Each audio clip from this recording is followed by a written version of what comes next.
If you grew up in rural areas like I did, you may have heard the classic tale. It usually centers on a bridge or similar location situated in a valley near water where a tragic event occurred involving a mother and her baby. The story goes that if you remain quiet at night, you can hear the sound of a baby crying or a woman calling out to her lost child. It's an excuse for a spooky date night with your significant other, and, if you're lucky, to have her clamber into your lap for safety. Scary spots seem to be the perfect opportunity to win the attention of choice women back in the day, don't you agree?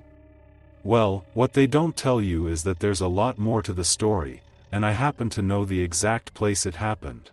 See, there's this old bridge near a small river in a valley, not too far from here, that I can take you to later if you like.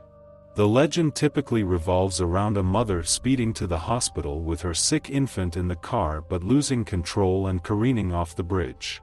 Allegedly, the mother survived the crash but drowned in the murky water searching desperately for her child.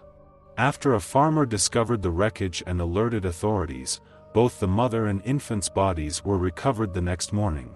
Later on, teenagers would gather around the area on the north side of the bridge, swapping tales of a woman's piercing cries calling out, "Oh God, my baby, someone please help, oh God my baby."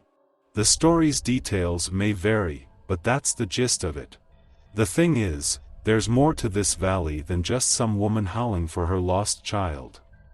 You see, there are things that lurk in the darkness in rural settings like this, things not meant to see the light of day nor meant for mortal eyes.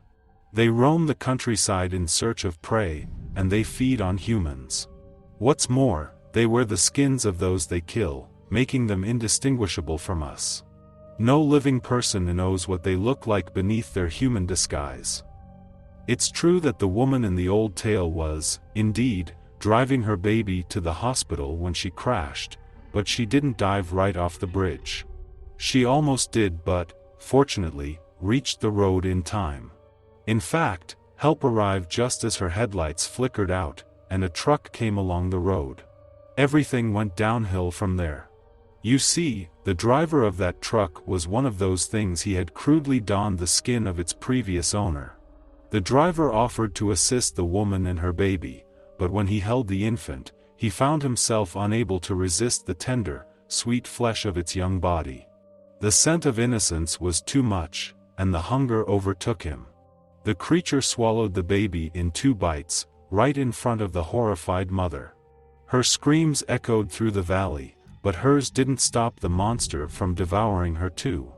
The woman's demise was not quick, as she was a much larger meal than the baby and took more time to be consumed. The most terrible aspect of these creatures is that, after they consume their prey, something strange happens. Their victim's soul does not move on to the afterlife. Instead, it lingers. How do I know all of this? It's simple. I grew up in around these parts, and my grandfather, who was one of the officers who discovered the woman's wrecked car, told me everything. He encountered one of those creatures in our town once, and although it resembled a person, it just didn't move quite right. His grandmother was an old Indian wise woman who shared stories of the skinwalkers with him when he was young. She warned him that he'd know when he saw one.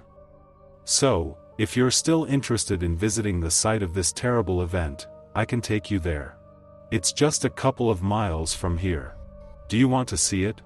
Oh, and you can hop in my truck. She's a beauty of a '55 Chevy that belonged to my grandpa, and I restored it myself. Finish up your drink, and let's head out there. After my parents' divorce, my twin sister Ginny would often wake me up in the middle of the night, scared and frightened, just like when we were kids. Back then, she would seek solace in my room, away from our abusive, drunken mother. She'd sit on the side of my bed and brush my hand as we found comfort in each other's embrace. There was never a need to talk, we just needed a place to escape. But on one September night almost 4 years ago, Ginny was more scared than ever before. She woke me up, terrified and inconsolable, gripping my hand tightly. This common empathy twins share was especially pronounced between Ginny and me. After comforting her for 20 long minutes, she started to slip away from me again. But this time was different. She begged and pleaded to stay with me. We had never talked during these escape sessions before, but this time was different.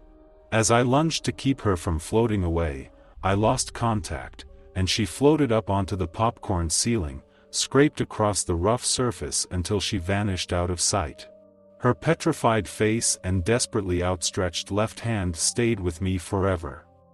I knew her husband had done something particularly brutal that night, reminiscent of our mother's abuse when we were growing up.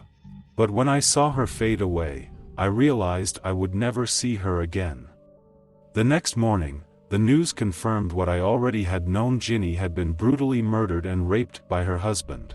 The police couldn't explain the scrapes and dust on her back, but I understood, being a twin.